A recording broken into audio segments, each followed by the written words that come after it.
telling the world what we think and what we feel. And the problem is, it's not just us telling the world, it's also the world hearing us. So communication has two elements, the speaker and the listener, right? तो गड़बड़ कहाँ होती है? Speaker and listener अलग-अलग perspective से आते हैं. And when you both coming from a different perspective, the way you're understanding the same word becomes very different. Plus, when you're talking verbal communication, it's not just what you are saying, it's also the way you are saying it. And that's where the whole problem becomes. I'll give you an example. Let's say there's a statement, I can't believe you did that, okay? I can say it in 70 ways. I can say it angrily, I can't believe you did that. And, you can do it, you can laugh about it and say it, oh, I can't believe you did that, right? So it's the way you put the same words across. And in today's world, when you're talking text communication, it becomes even more important. And thank God for smileys, because otherwise half our point would never get across. But, the verbal communication, the face clue, the tone of voice becomes extremely important. And I will listen to you with my own preconceived notions, my prior baggage, the way I look at the world. Will I hear what you're saying? And the way you look at the world is how you will be saying something. In fact, you know what? It's very interesting. I have been a friend of both the sides of the couple, okay? And that's happened multiple times in my life. Somehow all my friends have ended up together. Not all of them, but a lot of them. So I've been, on the receiving end from both the sides. And the same situation is described completely in opposite ways by both the parties. One party thinks that the other person is telling them A, and the other party is like, I was telling them negative A. And it's just insane how we listen to someone, with what we have thought we want to hear from them. So a lot of the times what happens is, if you're not very clear and you're firm in your communication, you end up, giving an impression which the other one, which you never meant to convey. So communication is always about both the sides, both of them, the listener and the speaker actually understanding each other. So do you think verbal and non-verbal communication both are important, or Absolutely. One plays a major role and other is downgraded? I think, in fact, in most cases, it's the non-verbal communication, it's the body language, it's the way you're, reacting to your facial expressions, your whole posture about something that becomes very, very important. So words are just that. Words printed together will not make a difference. It's the way those words are conveyed that makes all the difference. That's where communication becomes important. That's true. Okay, tell me this thing, since you've told about couples and everything. Now, when we set expectations while we are coming into a relationship, that also, in that also communication is very important, because sometimes you might communicate something, you end up into something else. I mean, the way you're communicating, and baad mein something else comes out. Yes. It happens all the time. I think the problem is most of us don't set our expectations right. You're right, because it's all about what you're expecting from the other person. So if I'm expecting you to be rude to me, you asking me, hi, how are you? I can assume that you were being mean to me and you were trying to check how I was doing so that you can harm me in some way. Or if I thought of you, if I liked you and I was expecting you to be nice to me, I won't see anything wrong with you asking me something. So it can be, it's always about expectations. And I think, it's about desires. It's like, I want something to happen, so I will think that this is happening. And the problem is, if you notice, people who tend to be a lot more emotional tend to make many more mistakes when communicating with others, in terms of the fact, not just of what they are saying, but of what they are listening. And I've noticed that many a time that my friends who are more emotional, they hear absolutely the opposite of what is being said. So because people who are much more emotional tend to have a much bigger bias towards. So basically, the person hears what he or she wants to hear, yes, right? Yes.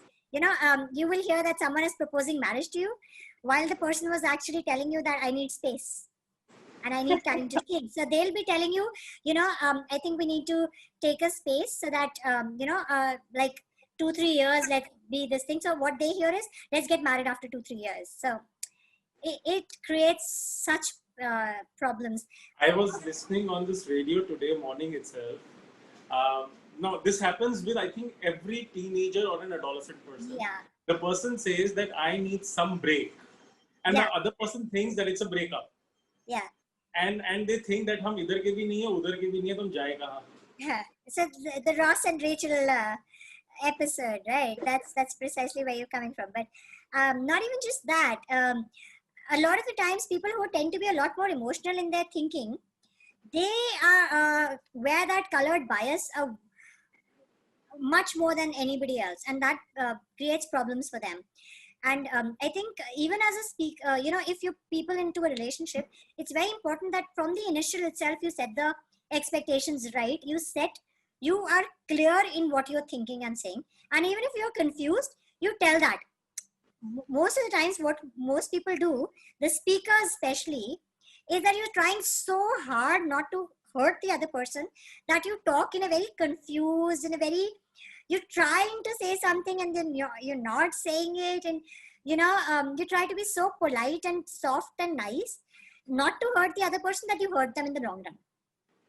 Because if you keep delaying that confrontation or delaying being honest and clear in what you're saying, you will hurt the other person at a much deeper level and at a much more advanced stage, because somewhere down the line you will have to really say it. So that's the biggest problem in communications. Basically, clarity has to be there. Clarity in communication. At least at every stage, set the expectation of the other person right. In this today's world of SMSs and WhatsApp, the best part of WhatsApp, I feel, is rather than texting, also sometimes voice notes, if you're not able to call, I think sets a little, better than an SMS is a voice text, because at least you know the way the person is saying or what intention the person is trying to portray, rather than just WhatsApp SMSs. And many relationships I've seen getting distorted over messages. Text messages, right? Yeah, I know. Like I said, so unless you're using those exact smileys in that exact fashion, the message is lost. Achha, ma'am, I have this now, since this was not in the agenda of questioning. Do you think text messages or emojis or voice notes or WhatsApp has actually made us very dependent, that we are not able to communicate properly? Like, in olden days when there was no such as WhatsApp or something like that, people used to communicate and talk things out. Do you think that thing is lost? I don't think so, because people still spend 3 hours over phone calls. And these days it's all webinars like we're doing. So I don't think that's completely there. I don't think that's lost. I think in some ways text messaging makes it a lot more easier to communicate. I disagree with you on that. I'll tell you why. Because, for example, if you can't take a call at a point, like I end up in meetings almost all day long. Now, if there was no text message, I will keep cutting your call.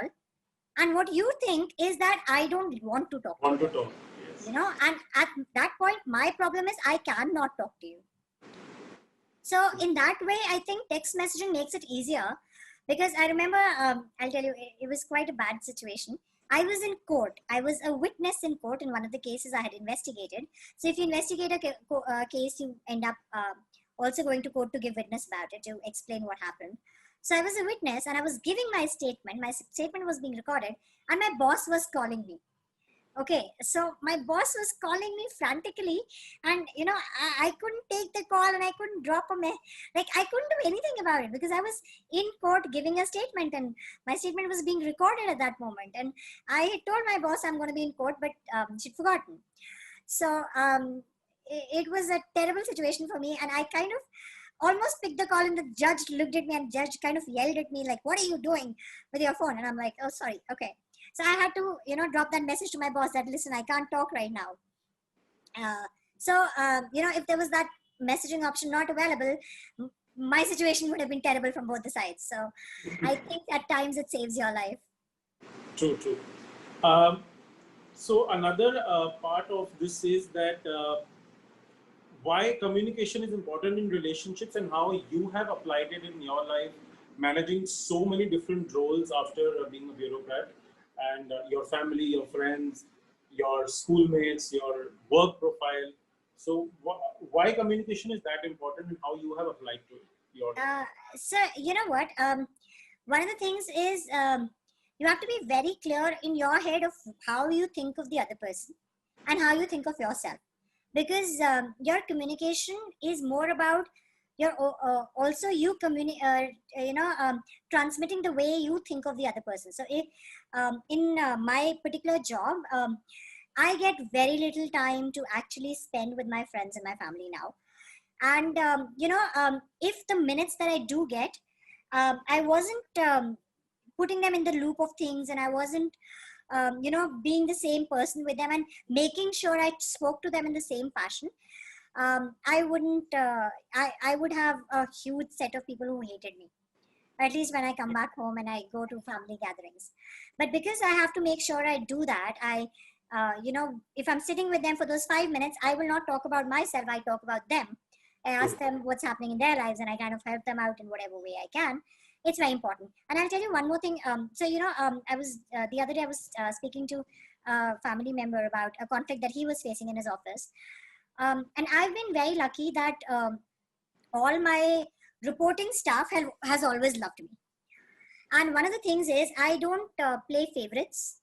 I don't, obviously in office you will be a little more comfortable with some set of people rather than a different set of people, but that doesn't mean you play them against each other. And you don't automatically then close your ears to the other people. A lot of the times your way of reacting, your body language also controls the way people speak to you, right? So as a reporting, as a person to whom they are reporting, if I was closed to them, if I was verbally shutting them out, or not letting them speak to me, I would create a lot more conflict, and the number of things that would get solved in my office would reduce by almost 70%. So, as a boss, your efficiency depends on how well you are able to communicate with your reporting staff, and how well they are able to communicate the issues to you. I know of bosses to whom nobody can go and tell them what the problem is. And what invariably happens is that at the end of the day, those people are very ineffective in their work, because nobody has told them the problems. No, and nobody has told them the problems, which means the problems haven't been solved. So when it is time to deliver results, there is no result to show. So it's very important to be that person that people in your office can come and tell you if there is an issue, if there is a problem. And then also you can't be someone that people can take advantage of, because given the opportunity, people will not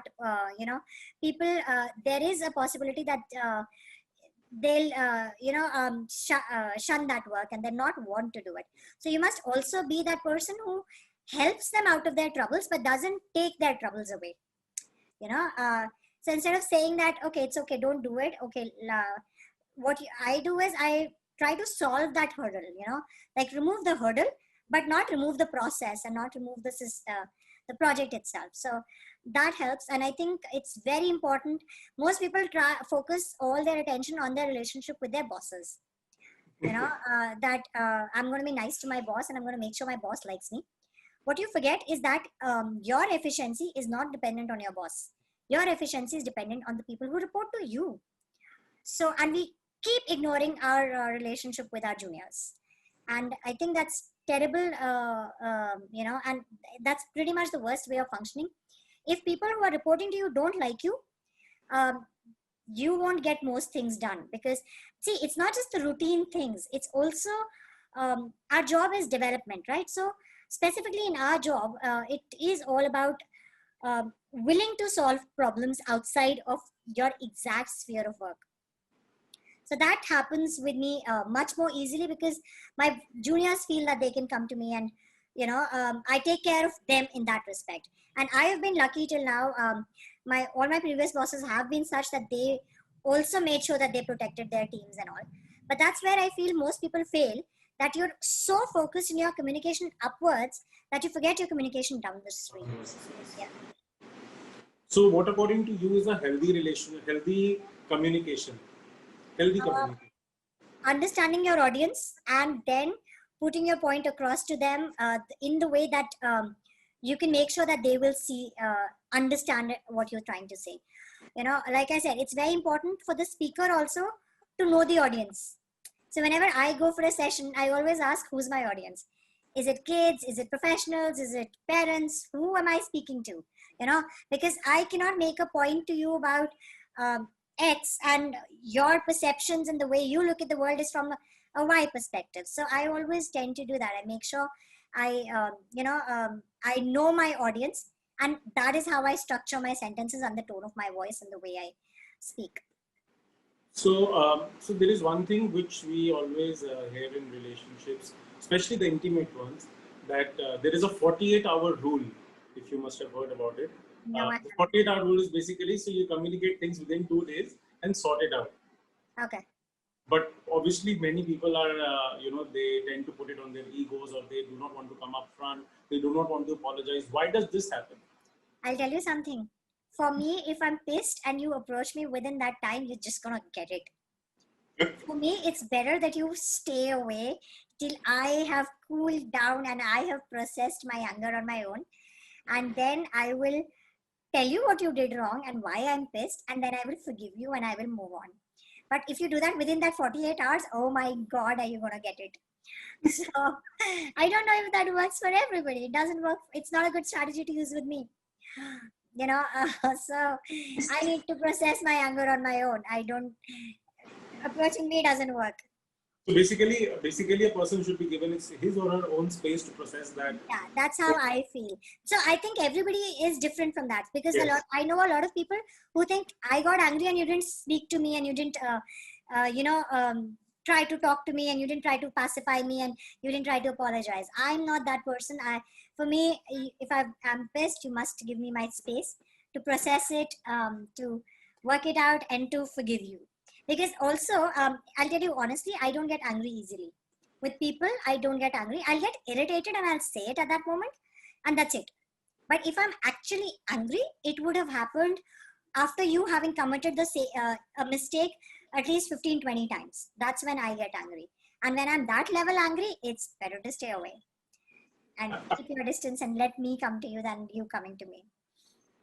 So why most of the relationships can be amended, and some relationships cannot be amended even despite communicating? One point is different perspectives, but when also you come to consensus. No, but I also think it's also different expectations of what you want from each other. So if you're not able to fulfill those, it's not a relationship that can be amended. And I don't think you need to have every relationship be successful. It's okay if some relationships aren't. Our problem is we're not able to take the fact that not everything will be successful just because we're doing it. And that's something that most people fail to recognize, that just because you're in a relationship and just because you're you want something to be successful doesn't mean it will be. So there's that saying, right? Throwing good money after bad. I believe in that. So if I've invested time and money till now and it hasn't worked out, and realistically, the chances of working out are low. Except for my emotional need for it to work out, the real chances are low. I think it's a terrible idea to put yourself in that, to keep spending more time and effort on it, and then in the end being disappointed again. So it's better to cut your losses, move on, and just go and do something else. It's the same thing with relationships. If you realize you are people with different expectations, you may be excellent human beings on your own, but that doesn't mean that you work together well, right? Because it's a different way you want things to work out. So I think it's a perfectly fine thing to be okay, and you need to be okay with not everything working out. But generally, people are not okay with everything not working out. Yes, exactly. That's the problem, right? We can't accept failure on our part. It's not that we want the other person so badly. No, it's actually we can't accept that we have failed at something. We can't accept that I tried so hard and it didn't happen. So it's the problem of being emotional about your own success. Like I say, be emotional about your efforts, but not about the results. So if you can put in your 100%, the thing doesn't work out still, I think you should be okay with moving on. Be proud of the efforts you made, be proud of how you handled it, and move on, because not everything will work out. And having that expectation is just setting yourself up for failure. Yes. It's just and that's the reason most people are depressed, by the way. The biggest depression in our society today comes from your own expectations of yourself. You don't realistically analyze yourself, you don't realistically, uh, you know, see yourself, and hence you set expectations from yourself which will not be fulfilled in the real world, and you get disappointed.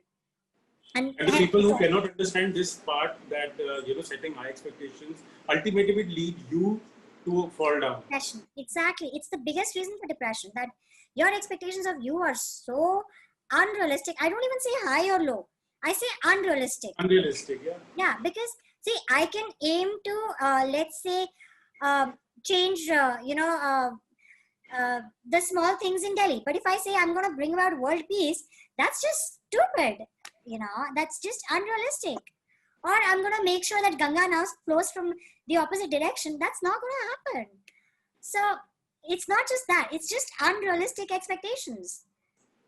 So, ma'am, tell me something. I mean, this is an off agenda question, I would say, but I have heard interviews of people from your stature only, or people who are into bureaucracy in India.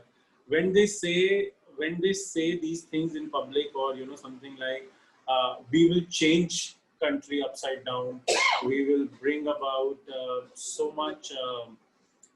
Positivity and good, कि हम corruption को हटा देंगे, ये कर देंगे, वो कर देंगे.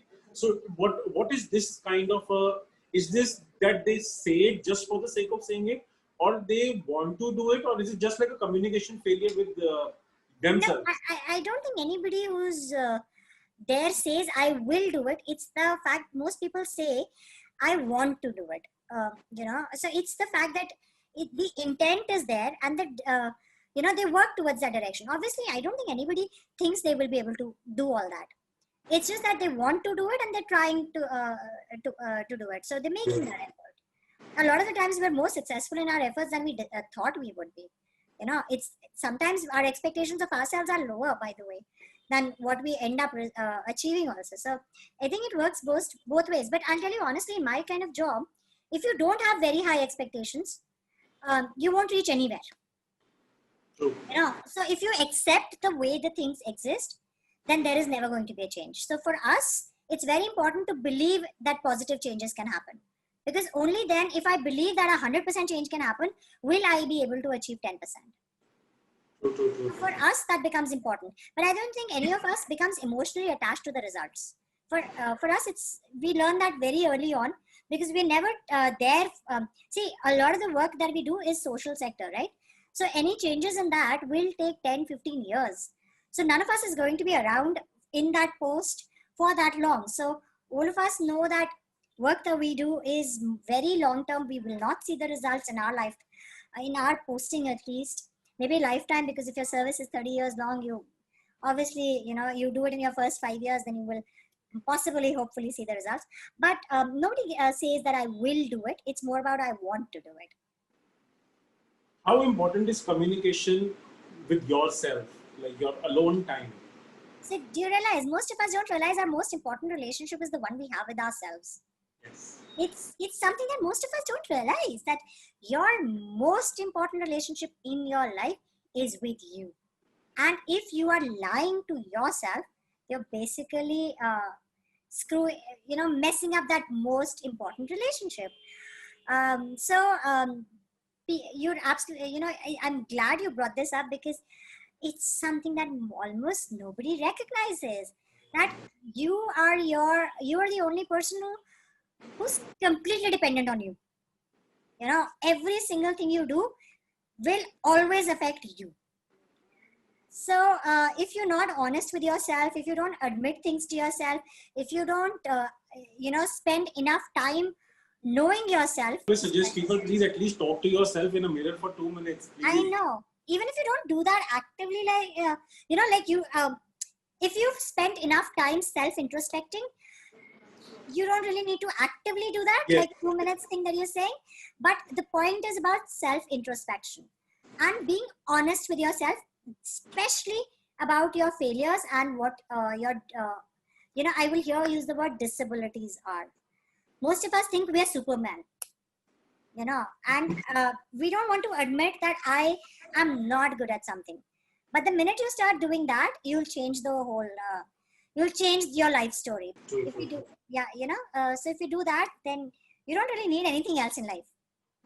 So how can we fix a broken relationship? Number one, with others, and number two, with yourself. With yourself, start forgiving yourself. And this is something that I especially tell the girls, please learn to forgive yourself. A lot of the times we forget to forgive ourselves. And, forgive yourself and uh, move on from that. So uh, don't keep carrying guilt of things you couldn't have helped. And if you've done something wrong, admit it to yourself, try to fix it. If you can't, then forgive yourself and do better next time. Because till you acknowledge your own mistakes, until you acknowledge your own actions, you will repeat them. You cannot learn from something that you haven't realized has been done. So acknowledge your mistakes, acknowledge the things you do wrong, and then learn from that and move on. I think once you start improving on yourself, ultimately it will start affecting your relationship with others as well. It does, obviously, because the world will see what you want to show them. The world sees you the way you see yourself. The world sees what you want to show them. If you don't see yourself as if you're not honest with yourself, you will keep showing a dishonest side and a dishonest personality of your own. So, uh, Yes. that you will affect all your other relationships. And when it comes to broken relationships with other people, find out what you did wrong. A lot of the times it's something that you also did. It may not be always, but if there is something that you did wrong, admit what you've done wrong, and then talk to the other person about it. I get a lot of this thing about girls on two things. One, I want to marry a specific guy, and my parents don't approve of him, and we've been fighting, and everything has happened, and they're just not listening to me. Second, I want to do this for my career, and my parents are not agreeing, and I hate them, and we're fighting, and all of this is happening. So this is the one advice I tell them. I want you to sit down and talk to your parents and have your logical arguments ready. Don't be emotional. If you get emotional, they also get an opportunity to be emotional. If your emotions matter, then theirs also matter. But if you are basing the conversation on logic, so will they. So when you're sitting down and talking to your parents, tell them that this is why I want to do this. These are my reasons. These are the long-term consequences of these reasons and these actions, and this is what I'm expecting my life to turn out to be. And this is how I think. Why this is the right step for me. If you have a logical argument and you don't get emotional and you don't start screaming and yelling and crying, the other person also does not get to do that. See, people can. I will tell you, I don't like it. I want you to do this because you are telling me you want it. So if your wants are important, then my wants are also important. And in a parent-child relationship, obviously in such situations, the parent is able to enforce their wants on you. But if you're telling them logically, these are my reasons of wanting to be with this person. By the way, no child has ever gone and told their parents, I want to marry this person because they make me feel safe. And that's actually most of the times why women are in those particular relationships with those particular men. But they never tell their parents that. They just say, because I love him. And parents don't understand that because you're giving an emotional argument. And they don't understand that emotional argument. But if you told them that this person makes me feel safe, I feel that this person helps me grow in my career. They have given me good advice when I needed it. They have helped me, think positively about you guys, or, just actual logical reasons. And by the way, you will be in specific relationships for specific logical reasons. You've just never thought about them. So, for women at least, I know most of the times when they're insisting on specific things, it does come from the need of safety. And if you are able to communicate that to your parents, I do think they will listen to you a lot more willingly. But what we end up saying is, I want to. Just because I want to and I love this person, so you must. That's an emotional argument, and you're going to get an emotional reaction back. So my main point is, think about the logic of everything. And if you actually thought about these kind of reasons for being in a relationship, you won't have a divorce as well. True. What about boys, ma'am? How will you say this about boys? Do you think boys actually have these conversations? They don't. Men in our society don't have these conversations with their parents. What men have been told that don't do this career? Those are rare cases, because then they are just maybe trying to become a cricketer or something, and then their parents say ki acha ye mat karo, don't become a cricketer, go study. And then there is a logic to that. The parents' logic is, this is a very uncertain career, we do not know if you can do this. And the boy's logic is, I think, I believe, I'm good in myself, and I'm good enough. That actually is a logical conversation, by the way. And where both the sides have said, why not? But with women, it's never a logical conversation. It's always an emotional conversation. So I think, that's why I advise the girls that please logically speak to them. And by the way, the men that come to me are always talking that my girlfriend's parents are not allowing her to do this. Okay, I have very rarely had men come and say, my parents are not allowing me to have this career. Especially in the career that I am. Unfortunately, it's a very male-centered and one of those careers that people think all men should be in anyway. So there I don't ever see men being told, no, you cannot be a civil servant. It's always the women who are told. And, it's always the women who are told, you cannot marry this person because he's of a different For the men, it's only the caste, nothing else. It's never for any other reason except her caste. And in that case, I don't think men even ask for advice. They just, decide if they want to go with their parents or with their whoever they're dating. But for women, it becomes an actual argument and a fight. And by the way, since childhood, men are taught to think more independently than women are. And men are allowed to make their choices independently, while women aren't.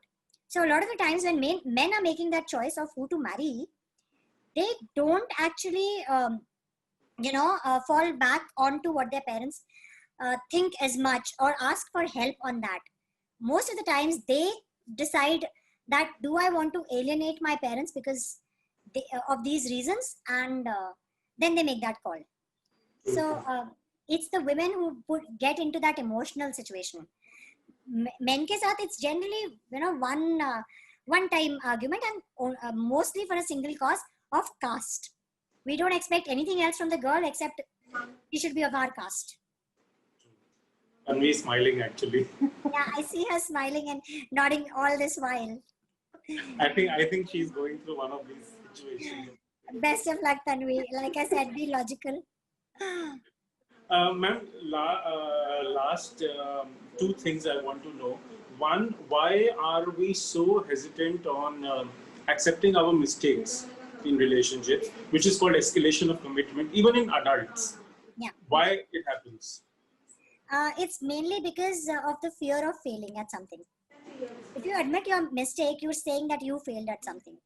And we all want to be perfect, right? Since childhood, you're taught that perfection is the most important thing. You have to be the best and the most perfect, which also means you have to be the most perfect and the best at all the relationships that you're having. And which is why, by the way, we also keep competing in our relationships. Because we're just taught to be the best. I don't know why India is so focused on being the best on everything. But generally, we tell our people that you have to be the best at everything. So you cannot fail. The option of failure does not exist. And if you cannot fail, you obviously will not admit when you have failed. And admitting your mistakes makes you a person who failed at that. And that's where the whole problem lies. The fear of failure is so badly entrenched in our society that we just don't allow people to have space to admit their faults. And I think even coming on a second position is not worthy enough because you're not the best. I don't know why. And I'll tell you one more thing is, your social esteem is also at being successful. So, people will judge you if you've not been the best at everything. See, why is divorce such a problem in our country? Like, if you get divorced, why is that such a big deal? It's because you have failed at marriage. That's how we see it. While, by the way, you force someone into a marriage which they didn't want. Love marriages, different argument, but in arranged marriages, when they fail, you have kind of put the person in a particular situation and they have failed at that, and now you're telling them, oh my god, you failed and you're so bad. So as a society also, we judge people for failing. We judge people for failing, because I don't know why. I mean, it's not socially okay to fail, and hence you don't admit your mistakes, because if you admit your mistake, it's you who has failed, and that's not allowed. So basically, it's like a cycle, no? You Yeah. don't admit it. Yeah, It's and your you fear keep of failing. You can't show people that you have failed, and then you again, keep failing it's at more and more things. yes. So Yeah. it's like a cycle. So my last question here is that how can you improve your communication skills? Your own thinking on it. My so like we discussed already, that make sure your communication with yourself is honest. So self introspection, knowing who you are, also knowing your mistakes, your faults, knowing how you put like if taking feedback on your communication with others is also very important. If people tell you that I didn't like the way you said that and you hadn't meant to, it's very important that you understand that, so that you don't repeat it and you don't do it to someone else again. So I think those two things are most important. Admitting your failure and admitting your mistake in your communication style, and then going from that. So good evening, ma'am.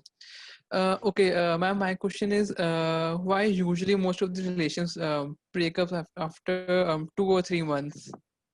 It's because you went into a relationship with the wrong reasons, for the wrong reasons. And it's not really breakups, by the way. I don't think 2 or 3 months is a long enough time to call it a breakup. It's about 2 or 3 months is when you realized this isn't for you and this isn't what you were looking for. And you decide to move on. So 2 or 3 months is when you've actually gotten to know the person relatively better, and then you realize that, okay, this is not the sort of person that you wanted to be with. And So, hence so you 2 or 3 months wala thing, we can actually call it as a fling or yeah, not even a fling. I think it's a testing period, the period of getting to know each other. And that's when you figure out if that person is really what your initial impression was. To confirm your initial impression, you take those 2-3 months, and then you realize that that's not the person that you thought you would they were, and hence you move on. I feel it has happened with him. That is why he's asking. Otherwise, he never asks these things. So, ma'am, Sandra is actually looking after Peaceful Mind in Argentina. She's Okay, just started it. She doesn't speak English. She's like a complete Yo hablo spanish. español. Hablo español. Well, for me, it's good morning to everybody. For me, it's very difficult to speak English. Yo I hablo love to español, listen. Sandra. Ah, bien, perfecto. Yes, but you are the only one. I know. Sí. Really. Bueno, estuve escuchando atentamente. I was listening Right. everything, and I love when you said, be honest with yourself. Sí. Yes, I think this is it's very, very important for us to be honest with yourself. But it's very difficult, for instance, here in Argentina with young people to be so honest. And we have many problems with with mistakes. Do you understand? Sí. Because ellos quieren, realmente son muy competitivos. Sí, sí, sí. Es mismo aquí también. Claro, entonces es muy difícil para la gente joven poder equilibrar este aspecto. Sí, sí. ¿Sí? Claro que es mismo en todas partes del mundo estos días, especialmente los países que son en developing países que son creciendo. Claro, porque la palabra éxito, the word, Sí, es muy importante. Sí, es muy importante. Muy importante, claro. Entonces, everybody has to be successful. Yes, Everybody, yes. all young people have to success. So this is very, very hard for young people. For instance, here in Argentina. I'm going to speak in English because the rest of the audience. Yes, of course, please. Yeah. Because I understand. I can't speak, but I understand perfectly well. Perfect, great. So, buenos días. I think the problem is that it's a vicious circle. It's a cycle in which you fail because you've refused to correct your mistakes. Yes. And you're chasing success, and you don't stop and correct your mistakes, and hence you keep failing again and again because you keep making that same mistake. So it's the fault of the parents and the Yes. society, which does not allow space for failure. Mhm. You know, You know that here we are working a lot about resiliencia.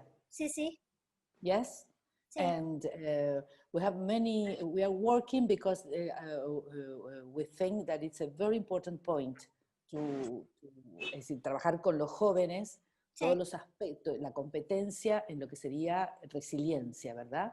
Y poder aceptar. Y comenzamos a trabajar desde que son muy pequeños. Por Bueno. ejemplo, yo trabajo mucho en funciones ejecutivas. ¿Sí? Sí. Lo que nosotros llamamos funciones ejecutivas desde el aspecto de la neurociencia. Sí, contales a ellos esto un poco.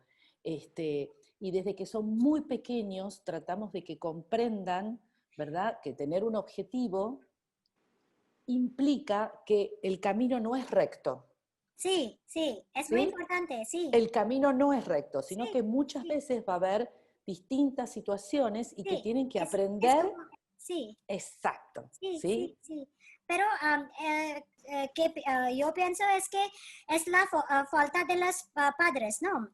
Que Sí, no, sí. que no lo enseñan esto, que